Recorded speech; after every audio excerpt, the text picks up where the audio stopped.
Magandang araw po sa lahat, lalo na sa mga subscriber natin na nanonood ngayong araw.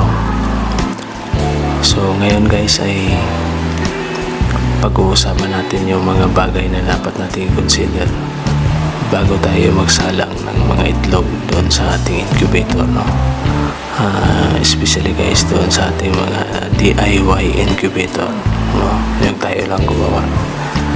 So kung mapapansin nyo guys, yung aking incubator ay nalinis ko na ho yan at nilagyan natin yan ng bagong wire kasi nga luma na yung wire na nilagay natin noon.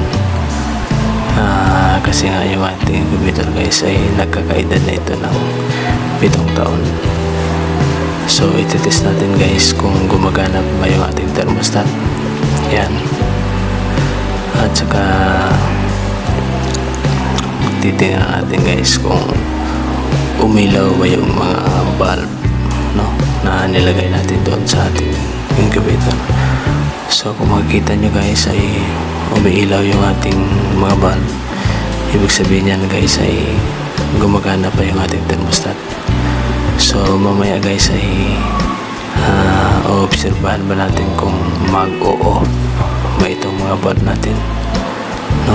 Ibig sabihin kung mag-off itong mga bulb natin ay gumagana pa yung ating whopper ng ating thermostat.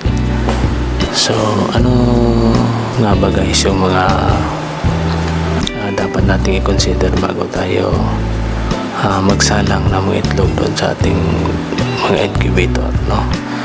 So una-una guys ay yung temperature, no? Commonly guys yung temperature ng isang incubator ay nasa 37.5 degrees Celsius. So yan, no? Kaya lang guys yung ating incubator na ito ay fully manual nga. Gaya ng sinabi ko, no? Fully manual siya. So yung temperature ng aking incubator guys ay nagre-range ito ng 37.4 hanggang 37.7 yung temperature niya. In between yan guys sa on and off ng thermostat ng ating incubator. So kung mapapansin nyo guys ay umiilaw yung ating bulb doon sa ating incubator. So ngayon guys ay pagmamasdan natin kung mag-o-off ba yung ilaw, no? So ibig sabihin yan guys ay gumagana pa yung whopper natin, no? Nag-i-expand pa siya pag naiinitan. Yan.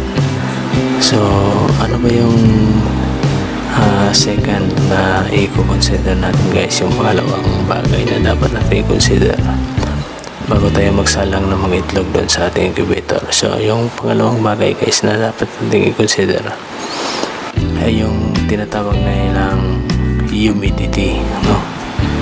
Yung humidity. So sa bawat incubator guys, yung humidity guys, habang tumataas yung temperature ay tumataas din yung humidity, no?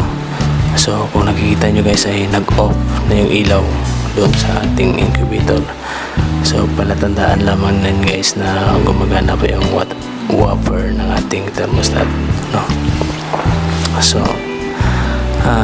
ano ba yung pinakamainam na humidity, no, doon sa ating incubator? So based on my experience guys, yung pinakamainam na humidity doon sa ating incubator ay nasa 55 to 65%, no?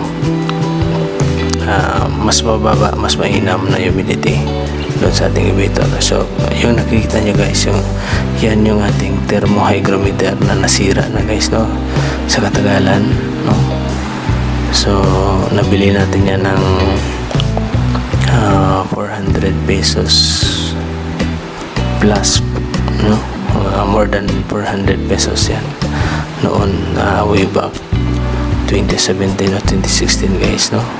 So ngayon sira na siya guys sa katagalan ng panahon, kaya hindi na siya magagamit. So kaya guys nag-ship muna na tayo dito sa ating yung body scanner na temperature scanner, no, yung pang scan yung init ng tao, no. So far guys, okay naman. Kung makikita ninyo ay gumagana siya, no. Temporarily guys yun na natin ginamit. So ang ano ko lang sa inyo guys ay the lower the humidity, based on my experience, ay